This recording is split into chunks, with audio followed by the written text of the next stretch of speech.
গাধাকে সৃষ্টি করার পর তাকে বলা হলো সকাল থেকে সন্ধ্যা পর্যন্ত তাকে ক্লান্তিহীন পরিশ্রম করতে হবে, সারা জীবন তাকে পিঠে ভারী বোঝা বইতে হবে, খেতে পাবে শুধু ঘাস, আর তার মাথায় কোনো বুদ্ধি থাকবে না। তার আয়ু হবে 50 বছর। গাধা করজোড়ে সৃষ্টিকর্তাকে বলল, আমি এত বছর বাঁচতে চাই না, আমাকে 20 বছর আয়ু দেওয়া হোক। সৃষ্টিকর্তা সেটাই মঞ্জুর করলেন। কুকুরকে যখন সৃষ্টি করা হলো তখন তাকে বলা হলো যে সে হবে মানুষের সবচেয়ে বড় বন্ধু, কিন্তু সে খাবে মানুষের উচ্ছিষ্ট, এবং তার আয়ু হবে 30 বছর। কুকুর সৃষ্টিকর্তাকে বলল, আমি এত বছর বাঁচতে চাই না, আমাকে 15 বছর আয়ু দেওয়া হোক। সেটাই মঞ্জুর করা হলো।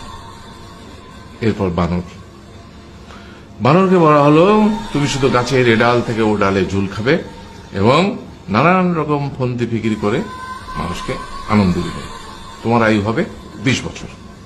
বানর বলল, আমি 20 বছর বাঁচতে চাই না, আমাকে 10 বছর দেওয়া হোক। সেটাই মঞ্জুর করা হলো। এবার এলো পুরুষ মানুষের পালা। তাকে বলা হলো যে তুমি হলে প্রাণীকুলের মধ্যে সবচেয়ে বিচক্ষণ এবং বুদ্ধিমান, সেই জন্য তোমাকে প্রাণীদের শিরোমণি করা হলো এবং তোমার আয়ু হবে 20 বছর।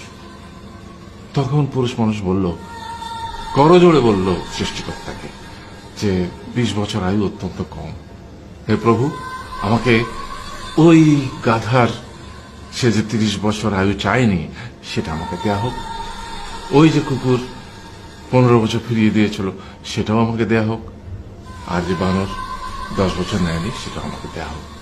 20 বছর অত্যন্ত কম, আমি দীর্ঘদিন বাঁচতে চাই। সৃষ্টিকর্তা সেটাও মঞ্জুর করলেন। তারপর কি হলো?